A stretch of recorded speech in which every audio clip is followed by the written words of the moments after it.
ওয়ান্ডারলাস্টের এক নতুন ওয়েব এপিসোডে আপনাদের সকলকে স্বাগত জানাই। আমি প্রবেশ, আর আজকে আমি আপনাদেরকে নিয়ে যেতে চলেছি এক নতুন অনুষ্ঠানে। Welcome to our channel Bongwatch prime.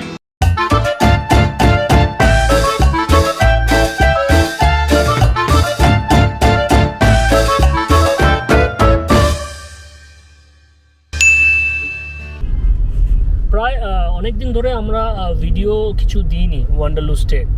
Last অচেনা বন্ধু হলো তারপর থেকেই। তো এইটা ওয়ান্ডারলুস্টের একটা নতুন সিজন, এবং এটাকে আমরা স্পেশাল সিজন বলতে পারি, স্পেশাল এডিশন। তো ওয়ান্ডারলুস্টের স্পেশাল এডিশনে আজকে আমরা চলেছি কোথায়? সেই চিরাচরিত হস্তশিল্প মেলা এবং একটি বেকারি ফেস্টিভ্যালও হচ্ছে। চেষ্টা করব দুটোই আপনাদের সামনে প্রেজেন্ট করার জন্য।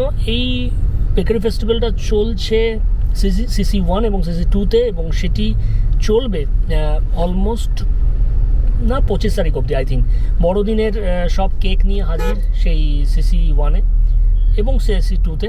আমরা সিসি 2টাকে কভার করার চেষ্টা করব, আপনাদেরকে দেখাবো। আর যাচ্ছি হস্তশিল্প মেলা, সঙ্গে হয়তো পারলে সরোজ মেলাটাকেও দেখাবো। তবে সেটা এই এপিসোডসে হয়তো হবে না, বা ওই এপিসোডসে হবে না, হবে পরের এপিসোডসে। চলুন যাই। আমার সঙ্গে রয়েছে রোহন, আর আমরা দুজনে মিলেই করছি ওয়ান্ডারলুস্টে। দেখি কীরকম এবারে কী সব জিনিস এসছে। লাস্ট উইকে আমি গেছিলাম রাজকুমার দার সঙ্গে হস্তশিল্প মেলাটাকে কভার করবো বলে, বাট সামহাও এত রাশ ছিল ঢুকতে পারিনি। তো আজকে আরেকবার ট্রাই করছি। চলুন, যেতে যেতে আরও কথাবার্তা হবে।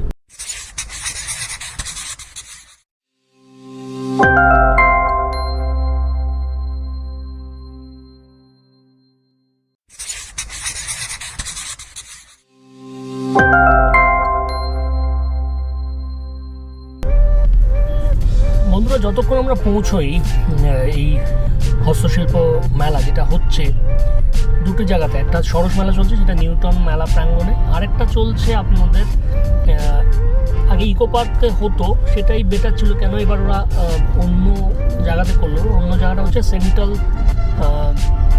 সেন্ট্রাল যেই মলটা রয়েছে তার পাশে যে গ্রাউন্ডটা রয়েছে সেখানে। নিউটন মেলা প্রাঙ্গণে যেটা চলছে সেটা হচ্ছে বেসিক্যালি আমাদের সরস মেলা। তো যতক্ষণ আমরা ওখানে পৌঁছচ্ছি, একটা ছোট্ট আমাদের টক শো হতে চলেছে, এবং এই টক শোটা টক ঝাল মিষ্টিতে আমরা রাখবো। সেটা হচ্ছে কর্মফল আদৌ আছে না পুরোটাই এগুলো গিমিক? যদি থাকে সেটা কি আমাদের এই জন্মেই, নাকি আবার পরবর্তী আরেকটা কোনো জন্ম রয়েছে? তো জন্মান্তর এবং তার সঙ্গে কর্মফলের কতখানি যোগাযোগ রয়েছে, বা আপনাদের জন্মের সঙ্গে আপনাদের কর্মের কোনো মিল আছে কিনা, সেই সব জিনিস নিয়ে আমরা কথাবার্তা বলবো।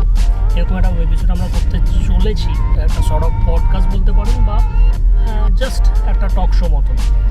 সেখানে সেগুলো নিয়ে হবে। আদৌ কি আমরা যারা ভালো কর্ম, খারাপ কর্ম, এগুলো আমরা সবসময় বলে থাকি, কিন্তু সেটা কতখানি প্রাসঙ্গিক সেটা নিয়ে আসছে আমাদের একটা ওয়েব এপিসোড। এখানে নানা ধরনের আরও প্রোগ্রাম থাকবে, তারপর এটি দিয়ে আমরা হয়তো শুরু করবো। কবে আসবে সেটা পরবর্তীকালে জানিয়ে দেবো আপনাদেরকে। শোভনকে মিস করছি, কারণ শোভন থাকলে হয়তো বেটার এগুলো হতো। দেখি ওকে বলে দেখবো যদি ও এই পডকাস্টে পার্টিসিপেট করতে পারে। চলুন আপাতত বেকারি ফেস্টিভ্যাল আর হস্তশিল্প মেলাটাকে ঘুরে আসি। আজকে প্রচণ্ড জ্যাম, মনে হচ্ছে কোনো মিনিস্টার হতে পারে, অথবা প্রাইম মিনিস্টারও আসতে পারে, জানি না। পরে দেখছি হস্তশিল্প মেলাটা কীরকম লাগে। আমরা এখন বিশ্ব বাংলা স্মরণে দিয়ে যাচ্ছি, অর্থাৎ আমরা যাবো ইকো পার্ক হয়ে।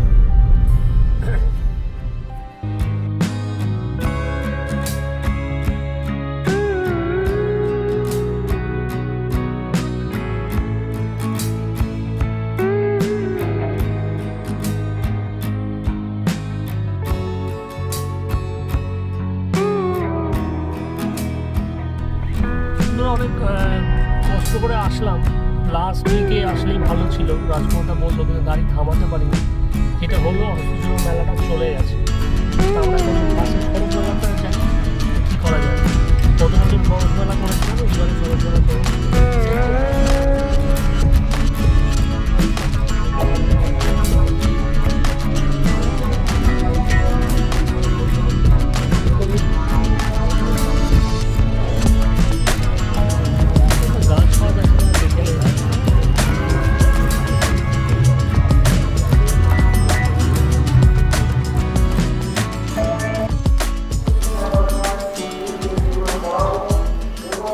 প্রতি বছর ভারতের গ্রামীণ সংস্কৃতি, শিল্প আর ঐতিহ্যকে এক সুতোয় বেঁধে দেয় এই সরস মেলা।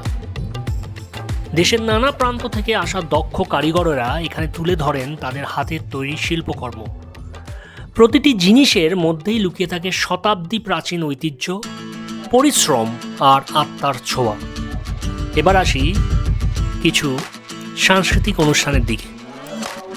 লোকসঙ্গীত, আদিবাসী নৃত্য আর সাংস্কৃতিক পরিবেশনা এই মেলায় জীবন্ত হয়ে ওঠে ভারতের প্রাণ।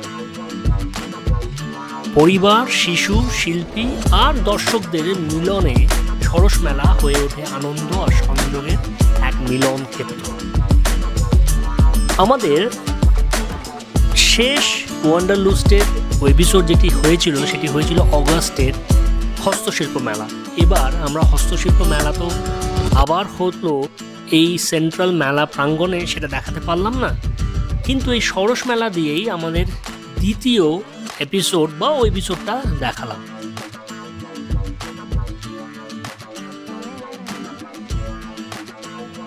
সরস মেলা মানেই স্বাদের উৎসব।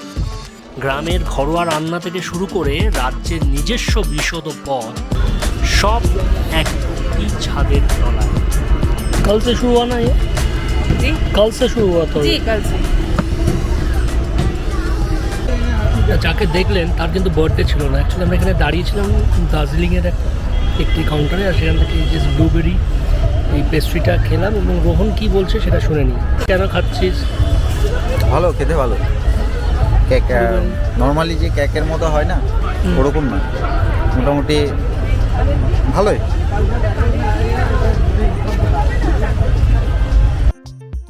সরস মেলা শুধু একটি মেলা নয়, এটি গ্রামীণ জীবিকা, স্বনির্ভরতা আর সাংস্কৃতিক উদযাপন। সরস মেলা 2025, যেখানে ঐতিহ্য গড়ে তোলে ভবিষ্যৎ।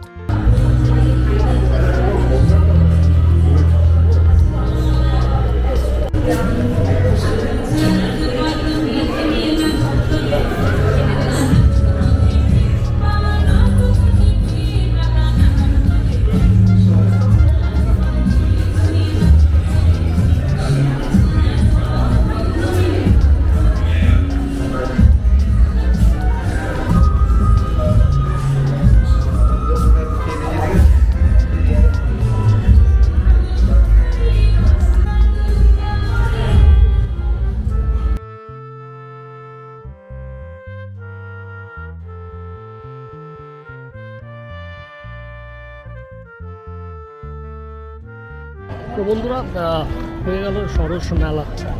লাস্ট ইয়ারও এসেছিলাম, এবার এরপরে চলে যাবো আমরা কোথায় যাবো? CC2-তে বেকারি ফেস্টিভ্যালে।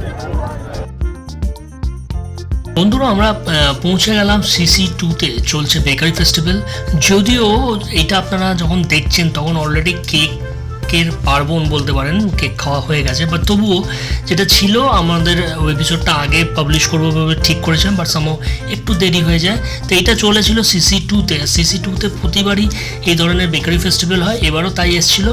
খুব একটা যে আহামরি বা আগের মতন কিছু পেয়েছি তা নয়, বাট তবুও যেহেতু আমি হস্তশিল্প মেলাটা একই দিকে ছিল, তাই আমি এটাকেও ক্যামেরা বন্দি করি। আশা করি আপনাদের ভালো লাগবে। আর সরস মেলাটা ডেফিনেটলি হয়তো আপনাদের ভালো লেগেছে, তাই না? বন্ধুরা, কেমন লাগলো আজকে আমাদের এই পরিবেশন? যদি ভালো লাগে তাহলে নিশ্চয়ই সাবস্ক্রাইব করবেন, লাইক করবেন আর কমেন্ট করবেন। আপনারা আমাদের পাশে থাকলে বংভেজ প্রাইম অনেক দূর এগিয়ে যেতে পারে। আমি প্রবেশ, আজকের জন্য এটুখানি। আবার দেখা হবে আপনাদের কোনো একটি বিশেষ ওয়ান্ডারলুস্টের পর্বে। সো বন্ধুরা, সরস মেলা হলো 2025-এর সরস মেলা। রোহন ছিল, সব কিছু দেখলাম। স্পেশাল এডিশন কেন হলো বুঝতে পারলেন আজকের? তার কারণ যেটা দেখতে এসেছিলাম সেটা হলো না। অর্থাৎ আমরা এসেছিলাম হস্তশিল্প মেলা, সেটা হলো না। কিছু হ্যান্ডিক্রাফট ছিল, কিছু প্লান্টস নিলাম, সেগুলো পট করবো বাড়িতে গিয়ে। আমি জানি না আপনাদের কতখানি ভালো লাগলো। যদি ভালো লাগে তাহলে লাইক, শেয়ার, সাবস্ক্রাইব করবেন। আর ডেফিনেটলি 25 তারিখের মধ্যে পারলে CC1-এ বা CC2-তে এসে বেকারি ফেস্টিভ্যালে যে জিনিসগুলো দেখালাম সেখান থেকে কিছু কেক ডেফিনেটলি নিতে পারেন। বাই, টেক কেয়ার, ভালো থাকবেন।